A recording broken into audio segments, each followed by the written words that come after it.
नमो भगवते वासुदेवाय नमः। आज मैं आपको श्रीमद् भगवत गीता का एक श्लोक सुनाऊंगी और हम जानेंगे कि इस श्लोक को हम हमारे जीवन में कैसे सही तरीके से इस्तेमाल कर सकते हैं, जिससे हम हमारे जीवन को सही तरीके से जी पाएं। यूँ तो हमारा जीवन काफ़ी कॉम्प्लिकेटेड हो चुका है, बहुत सारा काम है, ऑफिस का ये वो, रिलेशनशिप के टेंशन, लेकिन कहा जाता है कि श्रीमद् भगवत गीता में कुछ ऐसे श्लोक हैं, ऐसे वाक्य हैं, ऐसे शब्द हैं, इतना विजडम है, ऐसे मीनिंग है, जिसको समझ के, जिसका उपयोग करके हम हमारे जीवन को और सार्थक बना सकते हैं। अधिक ना कह के मैं आपको वो श्लोक सुनाती हूँ। इंद्रियस्य इंद्रियास्यार्थे रागद्वेष व्यवस्थितौ तयोर्न वशमागच्छतौ ह्यस्य परिपंथिनौ। इस श्लोक का मतलब क्या है? इंद्रियस्य यानी कि हमारा सेंस ऑर्गन, जिससे हम सब कुछ देखते हैं, जानते हैं, समझते हैं। राग द्वेषो यानी अट्रैक्शन और रिपल्सन, यानी कि जिस चीज से हम मोहित होते हैं, जिस चीज से हम नफरत करते हैं। व्यवस्थितो यानी कि जिसमें हम रूटेड हैं, जिसमें हम समाये हुए हैं, जो हमारे एकदम अंदर है। वशम का मतलब है जिसके प्रभाव में हम आ जाते हैं। न आगच्छेत यानी कि हमें उस प्रभाव में नहीं आना चाहिए। परिपंथिनों का मतलब है हमारा शत्रु, जो हमारे सामने खड़ा होता है। भगवत गीता का ये श्लोक हमें ये समझाता है कि अट्रैक्शन और रिपल्शन, यानी जिससे हम प्रभावित होते हैं वो है अट्रैक्शन, जिससे हम नफरत करते हैं वो है रिपल्शन।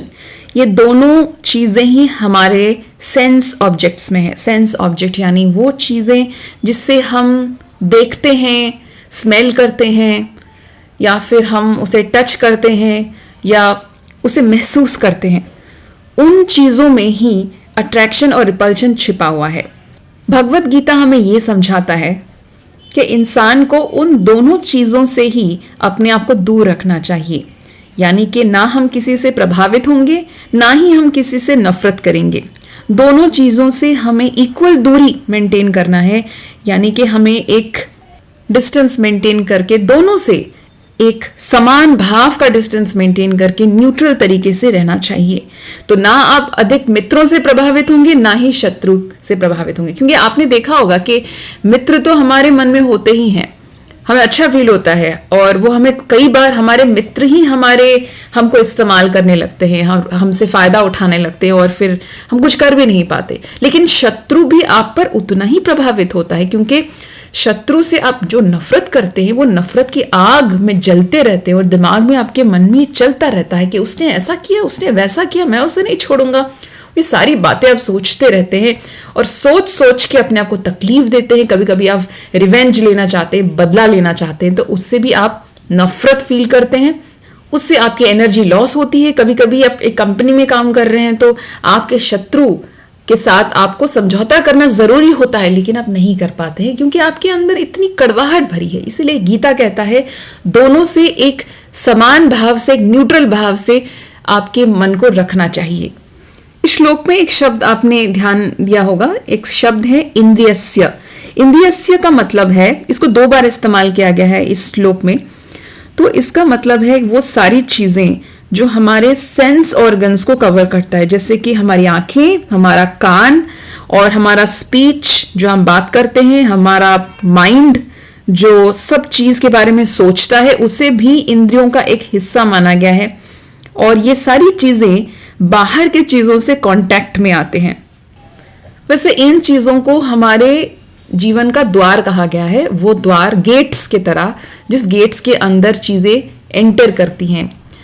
तो आप सोचिए कि जैसे आपका घर है और एक गेट है, तो आप उसको कितना सुरक्षित रखते हैं। आप सीसीटीवी कैमरा लगाते हैं, गार्ड बिठाते हैं, ताला लगाते हैं, कितना आप केयरफुल रहते हैं।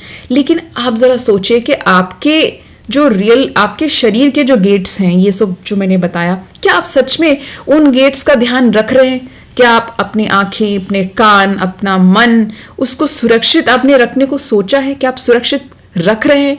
अगर नहीं तो आपको जरूर सोचना चाहिए, क्योंकि सारी एंट्री पॉइंट यही है।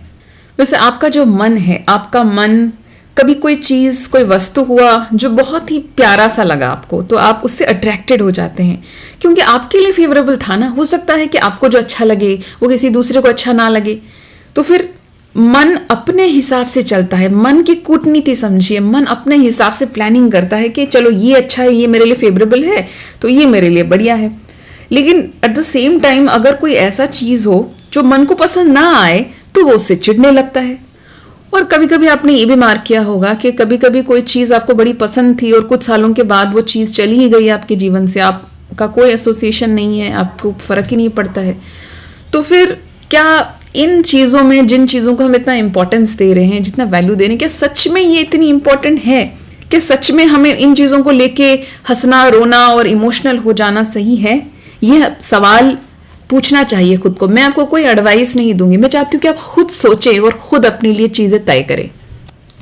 अब आप ये सोच सकते हैं कि जैसे मैंने सेंस ऑर्गन्स के बारे में बताया कि वो गेट्स होते हैं हमारे जीवन का, क्या आप ये से सोच सकते हैं कि उन गेट्स को हम ताला लगा दें हमेशा के लिए ताकि कोई आ ही ना पाए? Of course it's not possible. तो आप खुद भी कहीं नहीं जा पाएंगे, आपको भी तो कुछ इधर उधर सब्जी या कुछ लेने के लिए बाहर जाना ही पड़ेगा ना, तो आप डेफिनेटली ये नहीं कर सकते। तो नॉर्मली रियल लाइफ में भी आपको पता है कि इन चीज़ों से मैं अफेक्टेड होता हूँ, ये चीज़ें मेरे लिए सही नहीं है, लेकिन फिर आप देखेंगे कि सरप्राइजिंगली वही चीज़ बार बार आपके सामने आके टकराता है। वो कुछ भी हो सकता है कि आप वेट लॉस करने की कोशिश कर रहे हैं और आपने डिसाइड किया है कि मैं ये पर्टिकुलर फूड नहीं खाऊंगा या खाऊंगी, लेकिन वही खाना, जैसे गुलाब जामुन, रसगुल्ला, जो भी हुआ, वो आपके सामने आके पहुंच जाता है और आपको टॉर्चर करता है। अब आपको समझ में नहीं आता कि ये बार बार क्यों आ रहा है। मेरे कहने का पॉइंट ये है कि जैसे ही आप अपना काम करेंगे या फिर डेली लाइफ की रूटीन में रहेंगे, तो ये सारी चीज़ों से आप टकराएंगे, आप इनसे भाग नहीं सकते, गायब नहीं हो सकते। तो आपको एक अच्छी स्ट्रैटेजी बनानी पड़ेगी जिससे आप इनका मुकाबला कर पाएं।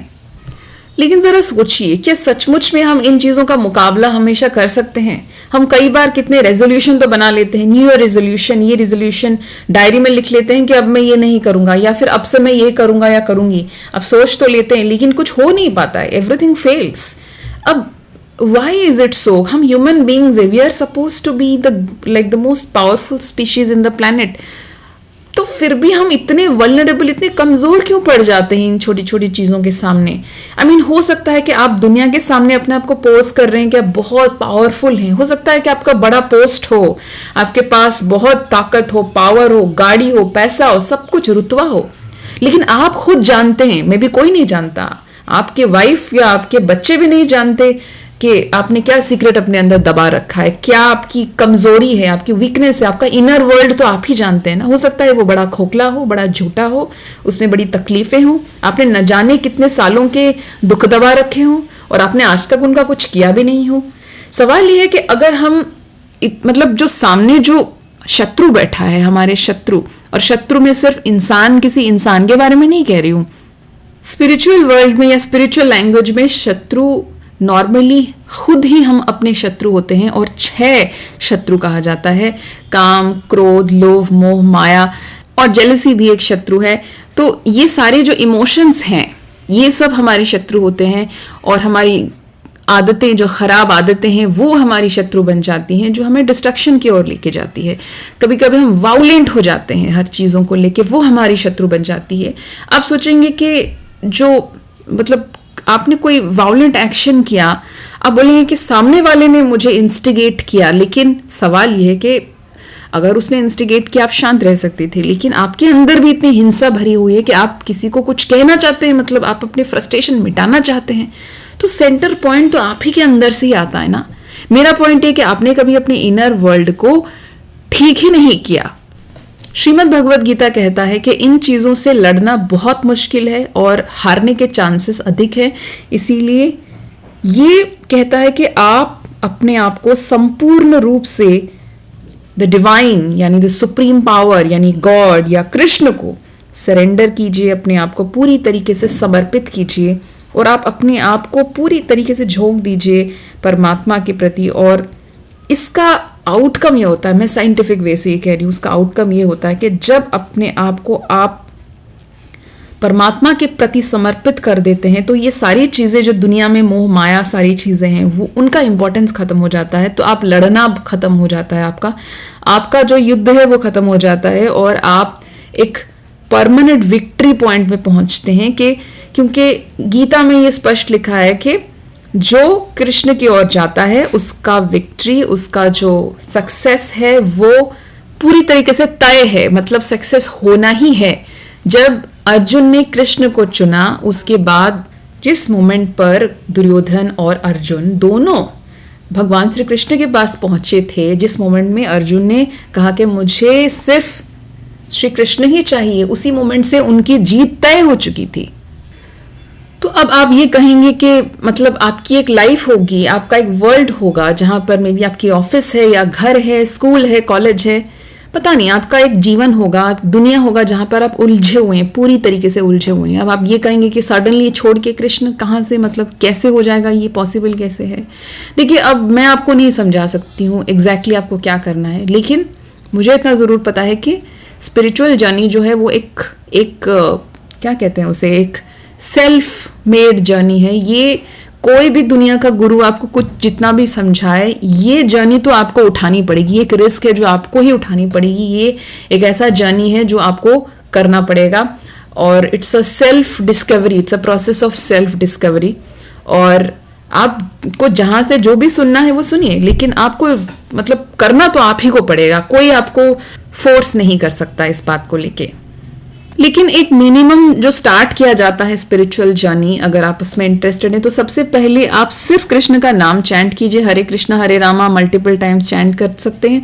और उसके अलावा भगवत गीता पढ़ना, सुनना या फिर कहीं से सुनिए या पढ़िए, उससे भी वो प्रोसेस शुरू हो जाता है। और एक बार शुरू होता है तो वो आपको इतना मजा आता है, आप उससे मतलब आप छोड़ ही नहीं पाएंगे। आपको लगेगा कि मैंने ये पहले क्यों नहीं किया, इसमें तो सब जीवन का सार छिपा हुआ है। मैं ऐसे ही उल्लू बना फिर रहा था दूसरी चीजों में, जिसमें सचमुच में तकलीफ के अलावा कुछ नहीं होता है।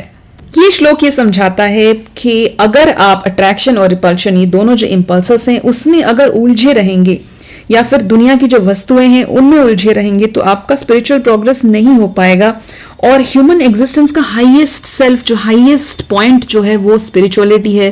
क्योंकि जितने भी जानवर हैं, पशु हैं, बहुत जो पूरा ब्रह्मांड है, पृथ्वी है, उसमें सबसे इंटेलिजेंट ह्यूमन बीइंग को दिया गया है। इंटेलिजेंस जो हाईएस्ट है ह्यूमन बीइंग्स का है, और उनको कैपेसिटी दी गई है, उनको एक पावर दिया गया है कि वो स्पिरिचुअल हो सकते हैं। मान लीजिए एक व्यक्ति है जो ट्रैवलर है, जो कहीं ट्रैवल कर रहा है, कहीं जा रहा है, और उसने अपना एक गोल सेट किया है, उसे वहां पहुंचना है। लेकिन रास्ते में उसे कुछ चोर उचक्के मिल गए, कुछ गुंडे मिल गए, लेकिन उसको पता नहीं है कि वो गुंडे हैं या चोर हैं।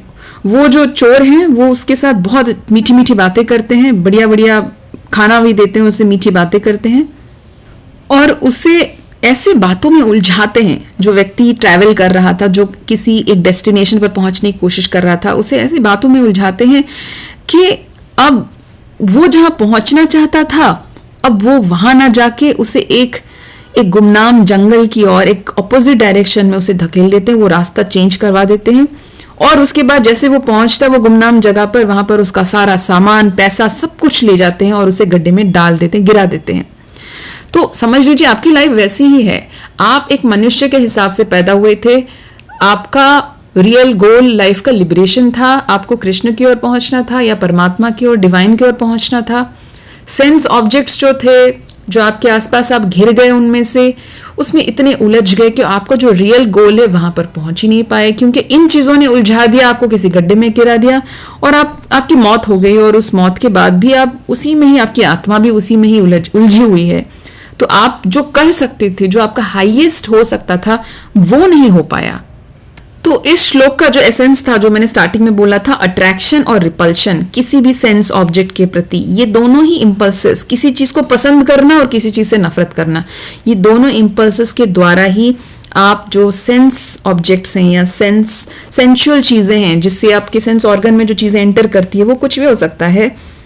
उन चीजों, वही चीजें वही चोर की तरह हैं जो आपको किसी गलत दिशा में भटकाते हैं और आपको जो आपका जो हाईएस्ट स्पिरिचुअल ग्रोथ हो सकता था वो नहीं हो पाता है। स्पिरिचुअल ग्रोथ के लिए एक डिसिप्लिन की ज़रूरत है, साधना की ज़रूरत है, जिससे हम हमारे सबसे उच्चतम शिखर पर एक मनुष्य पहुंच सकता है। तो बस आज का जो वार्तालाप था, आज इतना ही। मैं किसी और दिन एक और नया श्लोक लेके आऊंगी। तब तक के लिए अपना ख्याल रखिए और अपने स्पिरिचुअल जर्नी को यूं ही कंटिन्यू कीजिए। हरे कृष्णा कृष्णा कृष्णा हरे हरे, हरे रामा राम राम हरे हरे।